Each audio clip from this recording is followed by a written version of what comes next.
Добрый день, дорогие абитуриенты! Если вы смотрите данное видео, значит вы выбрали профиль родной татарский язык, литература и английский язык и направление педагогическое образование.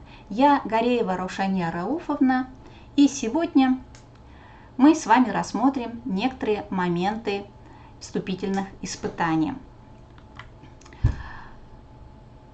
Вид вступительного испытания – родной татарский язык и литература. Литература – это тестирование. Тест состоит из двух блоков учебного предмета «Татарский язык» и «Татарская литература».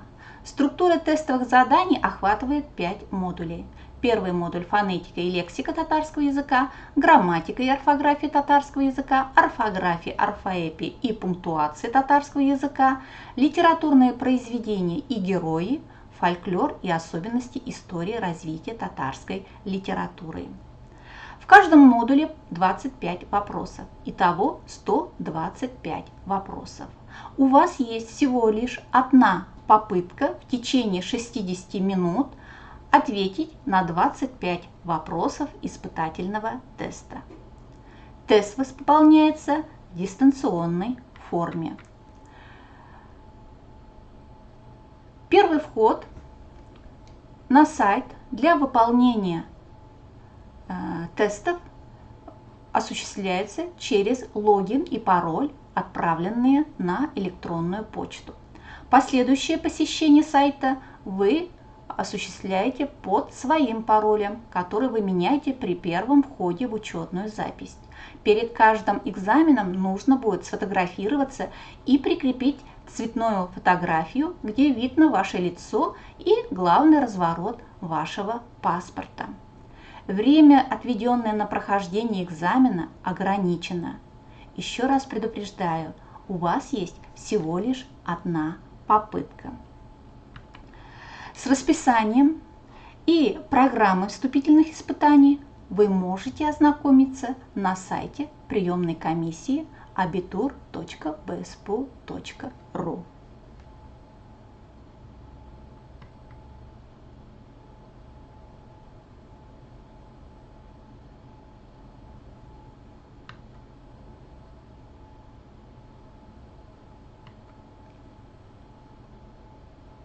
Дорогие друзья, давайте остановимся более подробно на особенностях выполнения теста. Первый модуль теста – это фонетика и лексика татарского языка, и цель этого модуля – это оценивание знаний по татарскому языку, в частности по разделам фонетика и лексика. Вопросы составлены таким образом, что вы должны будете выбрать только один правильный вариант. Вспомним, что такое фонетика. Фонетика – это наука о звуковой стороне языка. В татарском языке, так же как и в русском языке, звуки делятся на гласные и согласные. В татарском языке всего 12 звуков, гласных звуков, которые делятся на гласные переднего ряда. Это мягкие гласные и заднего ряда твердые гласные о. Какие вопросы по фонетике имеют место в тестах? Посмотрим. Например, есть вопросы, характеризующие звуки по месту образования. Например, первый тест, представленный на слайде. Нечке әйтелешле сүзне тап, дустым, исәнме, борын, авыл. Вспомним, нечке әйтелешле – это мягкие звуки переднего ряда. Думаю, несложно будет здесь выбрать правильный ответ. Я только что вам перечислила все мягкие звуки. С участием губ образуются огубленные иренлешкен, огубленные гласные о, у. Остальные звуки гласные называются неогубленные, иренлешмеген. Если вы посмотрите третий вопрос слайда, то этот вопрос как раз вот на огубленные звуки. Кой соазларны әйткәндә иреннәр актив катнаша. Б, П, М, У, Н, М, О, У, Ü, В, Ф. Еще раз вспоминаем огубленные звуки, их всего 4. остальные все неогубленные. В татарском языке действует закон сингармонизма, связанный с гласными и проявляется в двух разновидностях. Гармония гласных переднего, гармония гласных по рядам, ряд гармониса. Вспомним, как он звучит. Если в первом слоге татарских слов имеются гласные переднего или заднего ряда, то остальные слоги произносятся с гласными того же ряда. Например, приведем пример. Кü, бе, лек, лер, не, ке. Это гармония гласных по рядам. Вторая разновидность закона сингармонизма – это губная гармония гласных, ирен гармониса. Если в первом слоге татарских слов имеются огубленные гласные о, в остальных то о, произносятся и в последующих слогах. Болон, тютюн. Посмотрим, например, четвертый вопрос как раз вот на выявление этого закона. Сингармонизм законына буйсынмаган сүзне билгилегиз. Сыйныфташы, болынлык, батырлык, машина. В акустическом плане согласные делятся на сонорные и шумные. В тестах достаточно вопросов на эти темы, на согласные звуки. Например, второй вопрос. Бу авазларны нинди тортыклар деп атыйлар? Ма, на, л, р, и, ан, уа. И представлены ответы, варианты. Тортык авазлар, фарингаль тортыклар, соңгырау тортыклар, сонор тортыклар. Вспомним сонорные звуки. Все остальные называются шумными. Сонорно всего 7 звуков. В тестах имеются вопросы на законы слогоделения и ударения. Слог – это звук или сочетание звуков, произносимые одним толчком выдыхаемого воздуха. Гласные являются слогообразующими звуками, поэтому запоминаем, количество гласных и слогов всегда совпадает. Балакайларыбызны. Например, посмотрим пятый тест. Койсы сөз юлдан юлга көшіру үшін дұрыс бөлінмеген. И мы тут уже видим, да, не во всех вариантах количество слогов совпадает с количеством гласных звуков.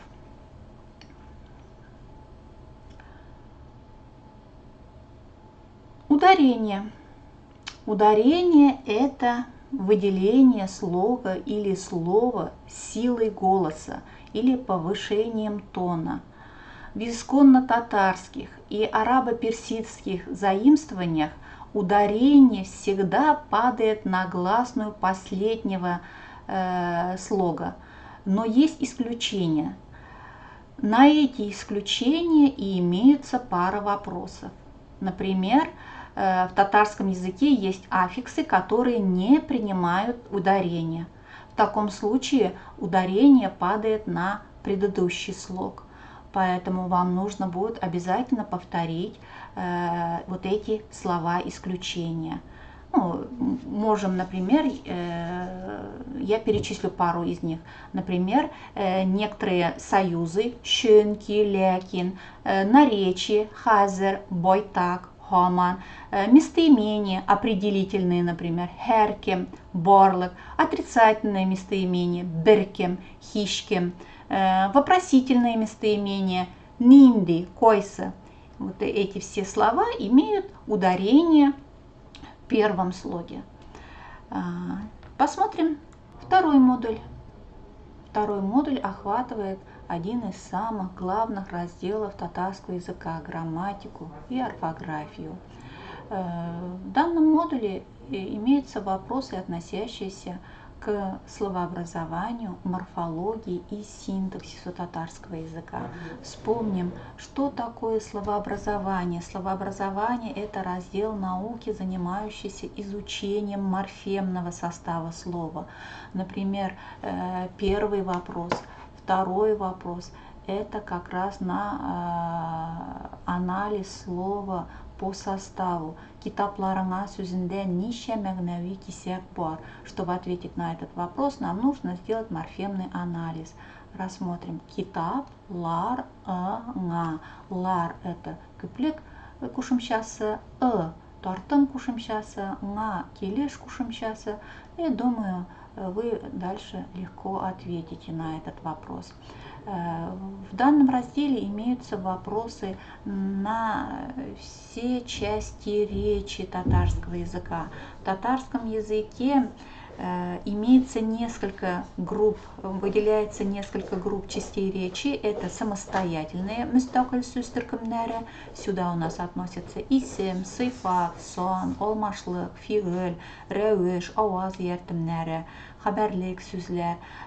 Модальные части, модаль сүз төркемнәре. Сюда относятся кисекчәләр, ымлык, модаль сүзләр һәм бәйләгечләр. Здесь уже у нас мы видим бәйлекләр, теркәгечләр. Рассмотрим несколько вопросов. Например, билгеләү алмашлыгы булмаган җавапны күрсәтегез. И здесь представлены местоимения.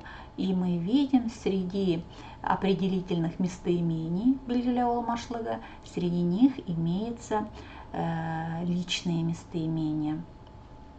Сыйфат дәрәҗәләре ничә төрле була? 4, 3, 2, 5. Сыйфат дәрәҗәләре – это у нас степени сравнений прилагательных.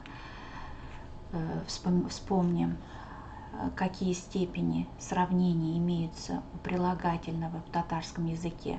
Бу гади дәрәҗә, чагыштыру дәрәҗәсе, артыклык һәм кимлек дәрәҗәсе. В этом же разделе имеется несколько вопросов по синтаксису простого и сложного предложения. Например, вопрос «Жылы сүйек сындырмый, солкын жонны тындырмый» cümlesinde «ие». Жылы солкын сүзләре, солкын сүзе, сүйек солкын сүзләре, сүйек сүзе. Чтобы ответить на этот вопрос и чтобы ответить вот на следующий вопрос, кояшлы язгы иртә күңелләрне күтәрде cümlesinde билгеләнгән сүз кайсы cümle кисәге? Халь, айыргыч, хабар, ие.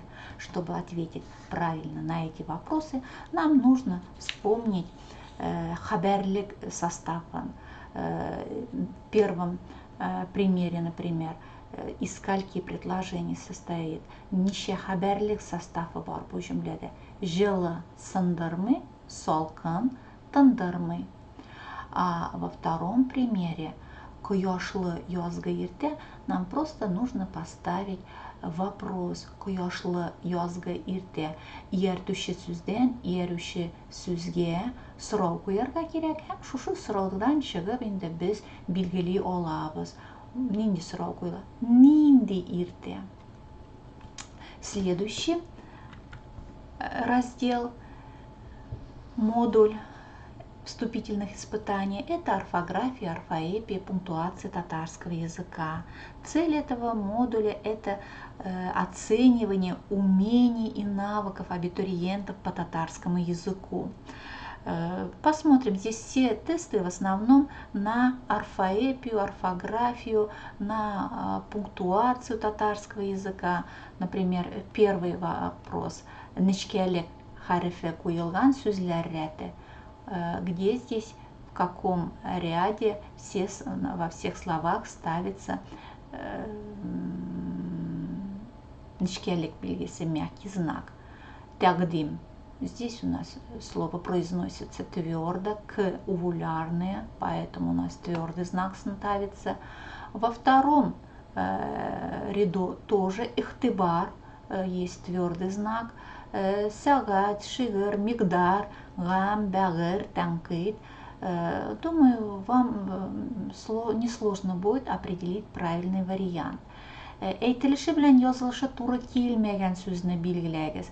Мы говорили с вами о законе сингармонизма, о законе сингармонизма второго вида, губная гармония. Вот как раз на эту губную гармонию, ирен гармониясына и имеется вопрос. Әйтелеше белән язылышы туры килмәгән сүзне билгеләгез. Урындык, болот, төш, бәхет.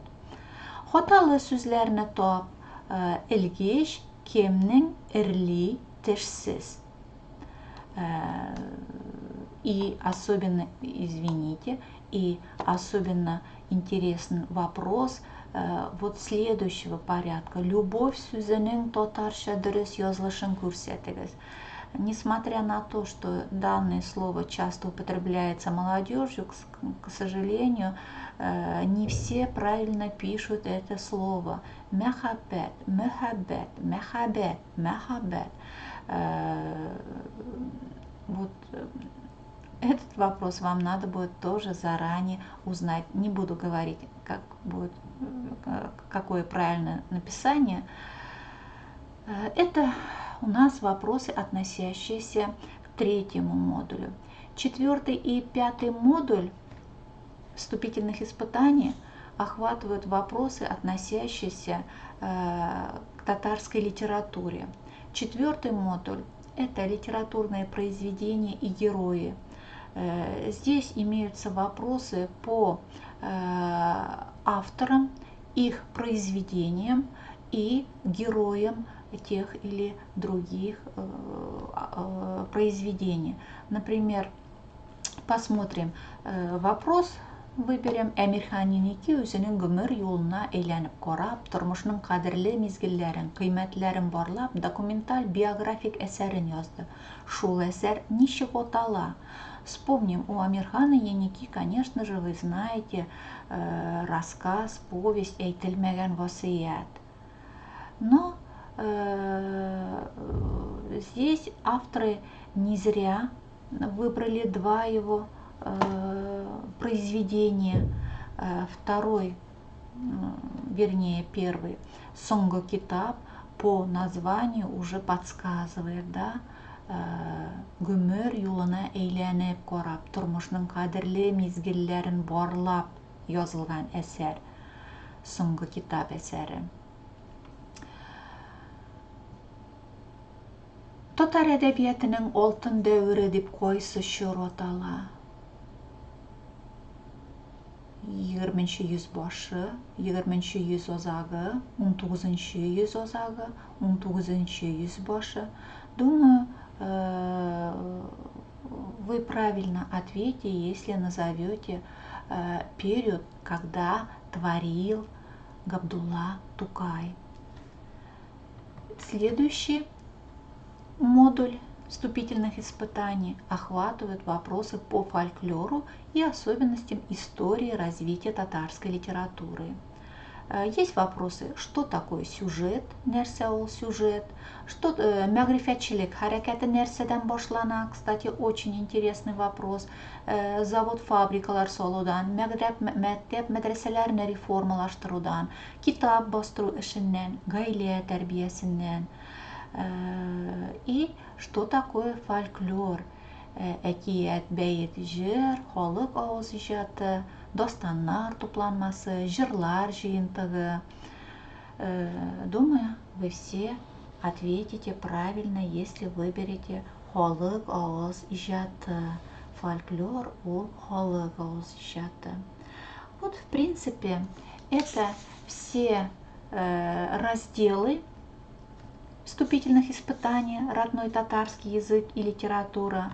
Далее рекомендуем литературу по татарскому языку, по морфологии, синтаксису, фонетике. В принципе, среди предложенных вариантов литературы есть учебники, которые охватывают все разделы данных вступительных испытаний.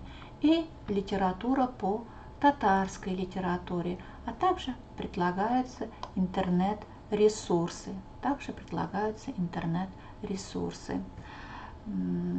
На этом я заканчиваю. Если у вас будут вопросы, вы можете написать на данный электронный адрес ru_Гореева@mail.ru. Спасибо за внимание и желаю вам всем удачи. Первый вход в личный кабинет у нас уже был. Теперь рассмотрим первый вход в систему вступительных испытаний. Если у вас во вкладке «Вступительные испытания» в личном кабинете отображается расписание вступительных испытаний, личное расписание, то есть оно примерно будет выглядеть так: те предметы, которые вы должны сдавать в ВУЗе, у вас будут отображаться, если их вам назначат, то есть назначат экзаменационную группу уже. Как только у вас вот в личном кабинете отображается такая табличка, значит, к вам пришло письмо на почту об учетной записи в системе вступительных испытаний. То есть вот вступительные испытания БГПУ имени Акмуллы, новая учетная запись. Обратите внимание, что часто вот именно эта рассылка попадает в папку спам. Обязательно проверяйте папку спам. Вы заходите и проходите по ссылке. Вот, по ссылке. Вы оказываетесь на сайте, где будут проходить вступительные испытания. Вы копируете логин. Логин — это ваша электронная почта. И пароль, обратите внимание, что он временный, то есть вы заходите через него только один раз. Заходим. При первом заходе вас потребует, чтобы вы сменили пароль на свой собственный. Все. Как только вы смените пароль на собственный придуманный, вы под этим паролем всегда заходите на любые экзамены именно под своим собственным паролем. То есть никаких новых вам уже не пришлют, если у вас несколько экзаменов. Вот я поменяла все на собственный, то есть все, я свою учетную запись полностью поменяла, теперь зайти могу только я. И вот уже вот этого нашего абитуриента тестового вступительное испытание есть, социальная психология. Обратите внимание, что 23 июля, то есть только 23 июля вы сможете сдать это вступительное испытание. Тут у вас будет путеводитель, который вам, если что, поможет разобраться, как этот сайт работает. Но я быстренько вам все-таки объясню какие-то моменты. У вас тут будут закреплены две инструкции по закреплению файла. Она вам пригодится для того, чтобы закрепить вашу фотографию перед непосредственно экзаменом. То есть, например, тут у нас говорится дать ответ на задание. То есть надо сделать сначала фотографию с паспортом, чтобы потом у вас открылся тест для прохождения. В инструкции, которая будет закреплена в личном кабинете, будет все тоже подробно расписано. Вы должны сфотографироваться так, чтобы было видно ваше лицо и, главный, разворот паспорта. Такую фотографию вы подгружаете в первое задание, где прикрепить цветное фото, где видно лицо абитуриента и, главный, разворот паспорта. Как только вы его прикрепите, у вас откроется тестирование. Тестирование длится от часа до 1,5 часов для обычных абитуриентов, и для абитуриентов с ограниченными возможностями здоровья будет отдельный тест еще вывешен, где будет 1,5 часа и более. На 1,5 часа, не более на 1,5 часа продлен этот тест. Вы заходите все просто в тестирование. Даже если тут будет тест для лиц с ограниченными возможностями здоровья, вы туда его не проходите, только проходите один единственный тест. Попытка только одна.